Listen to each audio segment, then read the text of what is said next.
Bismillahirrahmanirrahim. Assalamualaikum warahmatullahi wabarakatuh. Jumpa lagi kita di channel pengacara santuy official. Pertanyaan yang akan saya bahas pada kesempatan kali ini yaitu terkait dengan pertanyaan dari sahabat subscriber yang bertanya bagaimana atau apa saja syarat-syarat yang harus dipenuhi untuk mengajukan gugatan cerai di pengadilan agama. Baik, akan saya jawab. Sebelumnya saya ucapkan terima kasih yang udah subscribe. Semoga selalu diberikan perlindungan, keselamatan, kesehatan, dan keberkahan. Amin ya robbal alamin. Baik sahabat subscriber, teman-teman YouTube semua, saya sekarang sudah berada di Pengadilan Agama Tiga Raksa, Kabupaten Tangerang. Pengadilan Agama Tiga Raksa ini memiliki dua wilayah hukum, yaitu Kabupaten Tangerang dan Kota Tangerang Selatan. Jadi bagi warga Kabupaten Tangerang dan Kota Tangerang Selatan yang hendak mengurus perkara di pengadilan agama, maka di sini lokasinya di Komplek Pemda Kabupaten Tangerang yang berlokasi di Tiga Raksa, tepatnya di Jalan Atik Suwardi Tiga Raksa. Baik sahabat subscriber semuanya, saya akan langsung jawab pertanyaan sahabat kita yang bertanya bagaimana syarat-syarat untuk mengajukan gugatan perceraian di pengadilan agama. Baik, untuk gugatan perceraian di pengadilan agama, berdasarkan pengalaman-pengalaman kami menangani atau mendampingi klien dalam perkara gugatan perceraian ini, sebetulnya ada dua syarat ya. Secara garis besarnya ada dua syarat. Yang pertama syarat formil, yang kedua syarat material. Kalau syarat formil itu diantaranya adalah berkas-berkas yang harus dipenuhi dan dilampirkan oleh seseorang yang ingin mengajukan permohonan cerai talak ataupun juga gugatan cerai. Nah, syarat-syarat formil itu diantaranya adalah dokumen-dokumen pernikahan, yaitu adalah buku nikah. Ya, buku nikah. Buku nikah ini ada yang berwarna coklat, ada yang berwarna hijau. Nah, dalam pengajuan surat cerai ini merupakan syarat wajib. Buku nikah ini merupakan syarat wajib yang harus dipenuhi dan dilampirkan. Apakah kedua-duanya harus dilampirkan? Nah, ini dua-duanya dilampirkan karena ini antara suami dan istri sudah bersepakat untuk mengurus surat cerai dan mereka sudah berpisah atau pisah rumah dari 2015. Jadi sudah sangat lama sekali sehingga tidak ada yang keberatan. Dua-duanya sudah mau menikah dan ini diserahkan semuanya, buku nikah untuk istri dan buku nikah untuk suami. Selain aslinya, buku nikah ini juga harus difotokopi. Ya, harus difotokopi. Kemudian setelah difotokopi dileges di kantor pos. Kita tempeli materai 10.000. Kemudian ya. Kemudian kita datang ke kantor pos untuk meleges. Leges ini seperti ini ya, seperti legalisir lah. Seperti ini. Kelihatan ya?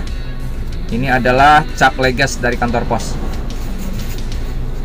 Kemudian selanjutnya adalah KTP pemohon atau penggugat. Misalkan yang menggugatnya pihak suami, berarti jenis perceraiannya adalah cerai talak. Nah, ini KTP juga difotokopi ya. Kemudian juga dileges juga seperti tadi ya, seperti buku nikah. Saya perlihatkan contohnya.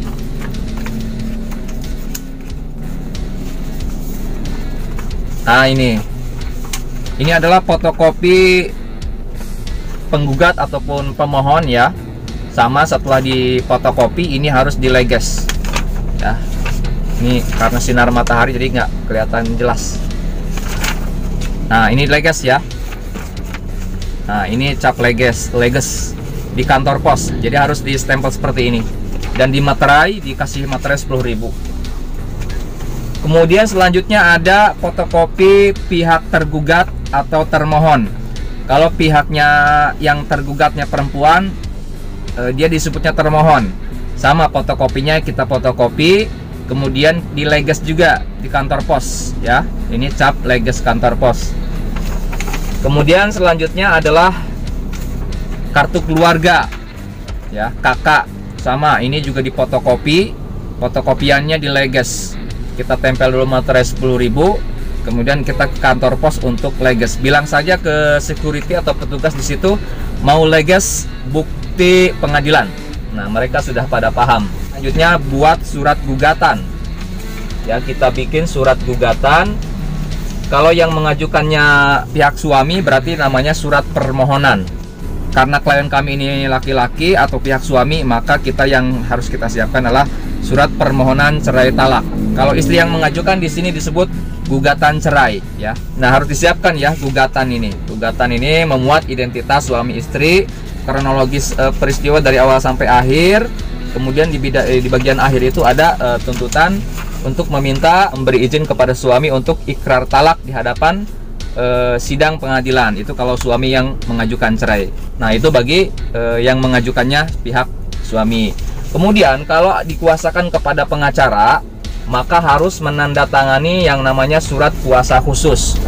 Nah, ini surat kuasa khusus karena klien kami menguasakan ya sepenuhnya dari awal sampai akhir sampai beres. Nah, surat kuasa ini juga kita daftarkan ke pengadilan dan juga diberi cap ya, bukti bahwa surat kuasa ini surat kuasa ini terdaftar ke pengadilan agama tersebut. Nah, itu adalah syarat-syarat formil. Kalau syarat material itu sebetulnya adalah isi gugatan ya. Isi gugatan kita itu harus memenuhi syarat-syarat atau alasan-alasan perceraian yang ditetapkan atau diatur di dalam undang-undang perkawinan. Jadi kalau syarat material ya, berdasarkan pengalaman kami itu adalah isi gugatan. Isi gugatan kita harus memenuhi alasan-alasan perceraian.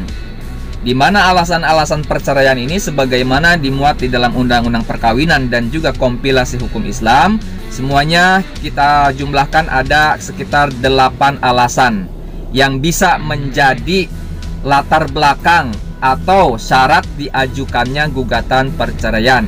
Apabila 8 alasan tersebut salah satunya ada, maka seseorang boleh atau bisa mengajukan gugatan cerai ke pengadilan agama.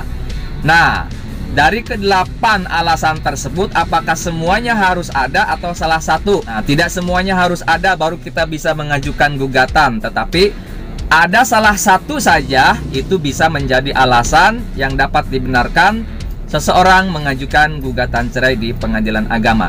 Setelah salah satu alasan atau misalkan ada 2 alasan terpenuhi mengajukan gugatan cerai, maka harus diperkuat dengan 2 saksi, minimal 2 saksi. Jadi tidak hanya kita mendalilkan, misalkan kita mendalilkan bahwa dalam rumah tangga tersebut sering bertengkar, cekcok terus gitu kan, atau bertengkar terus tidak berhenti-henti.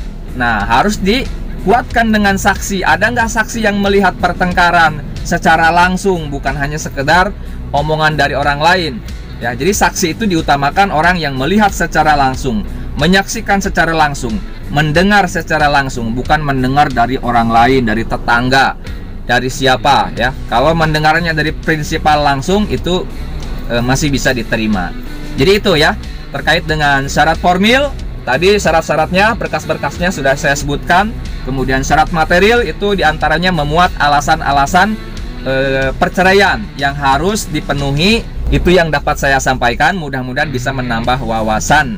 Apabila menurut teman-teman dan pemirsa YouTube video ini bisa berguna dan bermanfaat, dengan sangat hormat saya memohon untuk dukung channel kami dengan cara klik tombol subscribe yang berwarna merah di bawah video ini.